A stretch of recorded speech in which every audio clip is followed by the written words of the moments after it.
We are in the London Nautical School with head teacher Michael Scofield, who is very kind to receive us today at these premises located in the heart of London. And we are very happy to find lots of Spanish-speaking kids already studying here in this institution. Welcome to Extra, and thank you for having us. Thank you for coming. Welcome to the London Nautical School. Thank you. It was very nice today, especially because this building is located in the heart of the city. Yeah, so we're very central. It means that students that come to us, and visitors for that matter, we're easily accessible. So students will come in on buses, on trains, on the tube networks, and some of them are even cycling as well, although that's causing us a problem. It's one of these traditional institutions in London. Absolutely, yes. Many famous people have passed through these salons. We've been very, very fortunate. We've had a number of our old boys, yes. And we are a school that's been here for nearly 110 years. Over that period of time, we've had so many success stories, and we'll continue to have success stories. But we're very fortunate that because of the unique location that we have here, that we are able to offer something that I feel is something a little bit different to what other schools can offer, because we're so central, and we have arguably some of the most famous landmarks in the world literally on our doorstep, and we try to utilise those to bring our curriculum to life. What are the ethos of the London Nautical School? So the ethos, we obviously date back very much to our nautical traditions, yes, and our heritage, and so therefore we still have a lot of our heritage in what we do today. So those characteristics of building resilience, for building young people that are going to be successful in their later life, and a lot of the activities that we put in place through our education and extracurricular offer means that the students are exposed to such a range of opportunities. And I think what we're trying to instill in our young people here is that students are respectful, and that they have ambitions.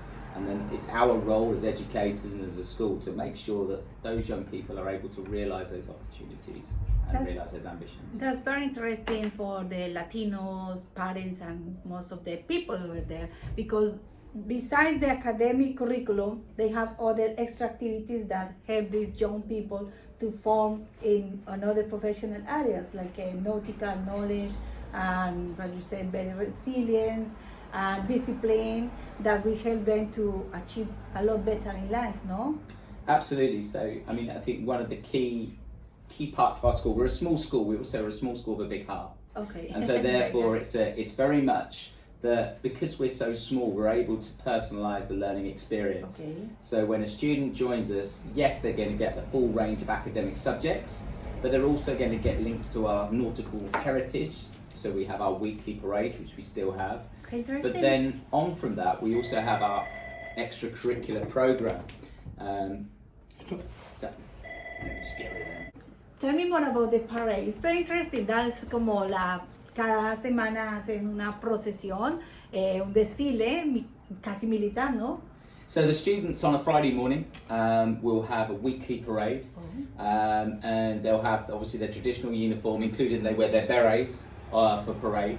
And what it does is it gives us an opportunity to come together as a school community in a really structured and regimented manner. The students really enjoy the experience. It also allows me as the head teacher to address the boys of a Friday morning as a collective.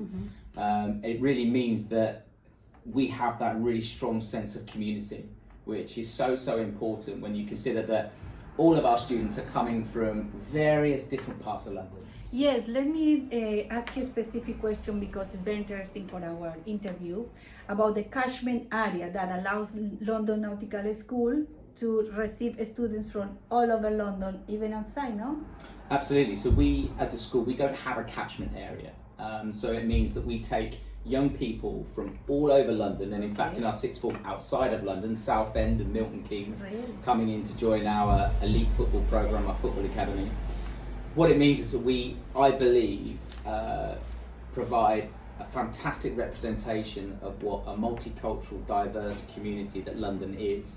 And so therefore, what we have is boys from all over London coming together to this one central location, which just provides a very, very different experience.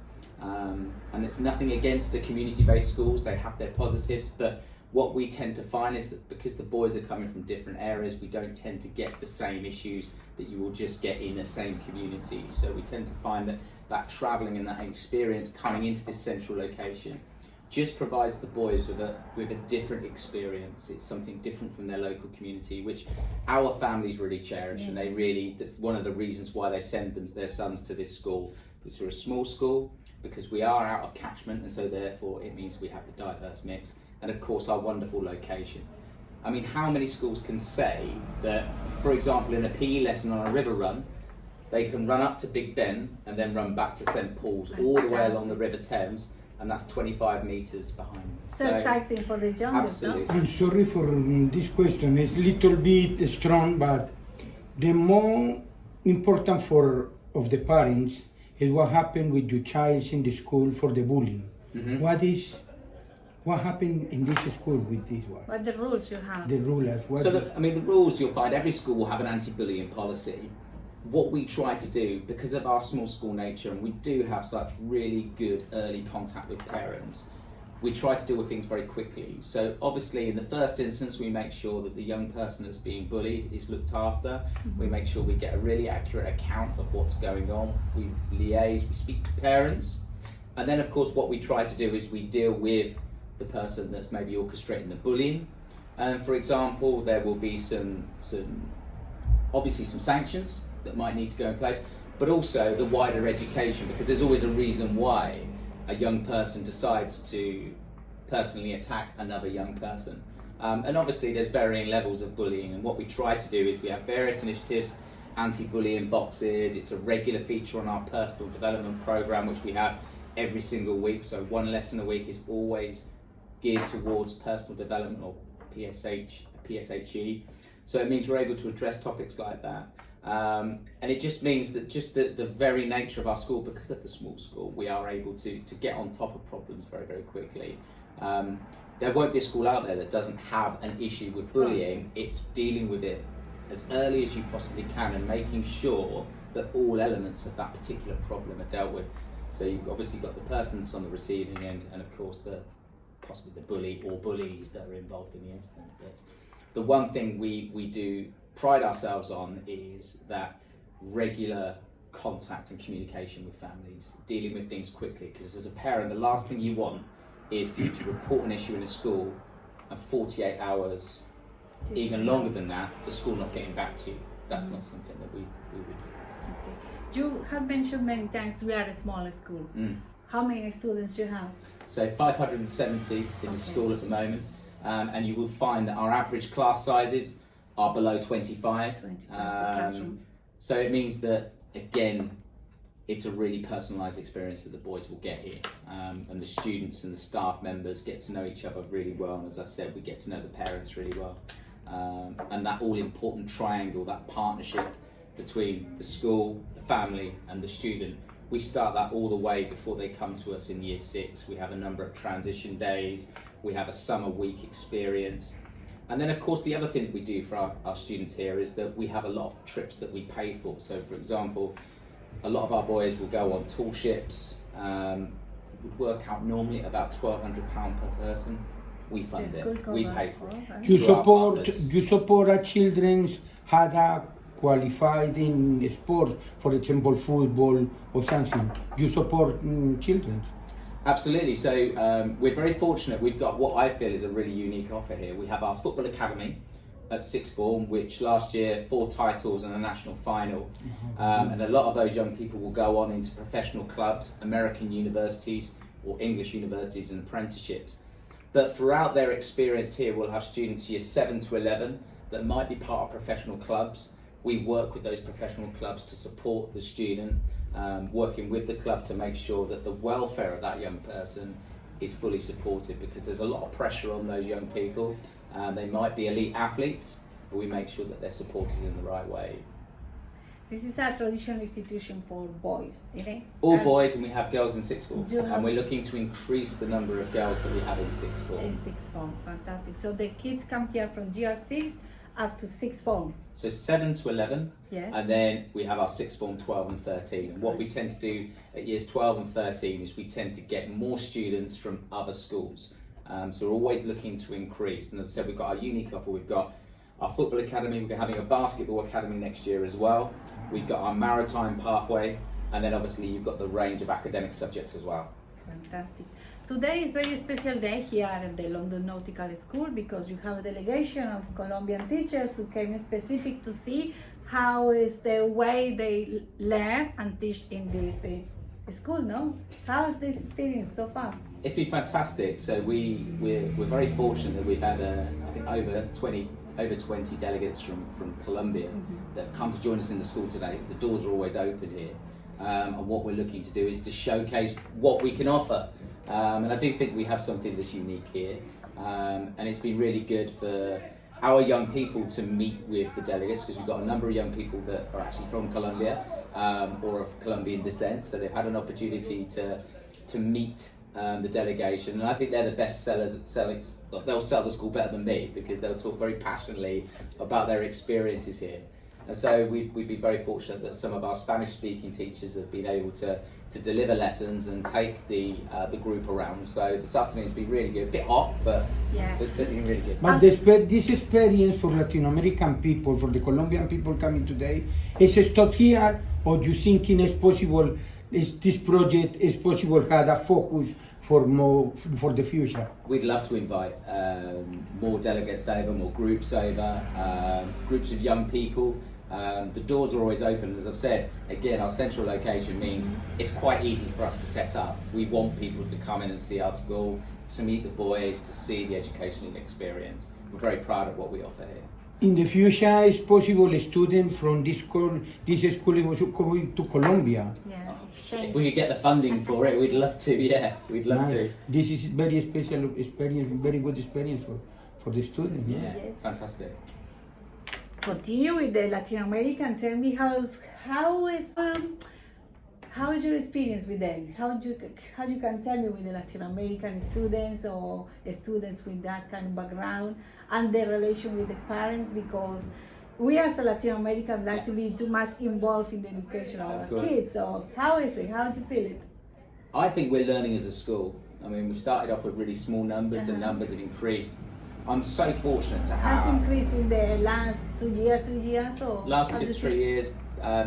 What we found is initially we had a large number of Spanish-speaking students that joined us, and then I think in the last 2 to 3 years we've seen a further increase. We're very fortunate that we now have a number of Spanish-speaking teachers that are able to support families. We make sure that our prospectus is in Spanish. We make sure that if there is a parental meeting, we have somebody that can translate. We make sure that all of our communication, where possible, is also translated. So we try to make it as welcoming as we possibly can. There's still a huge amount of work for us to do there.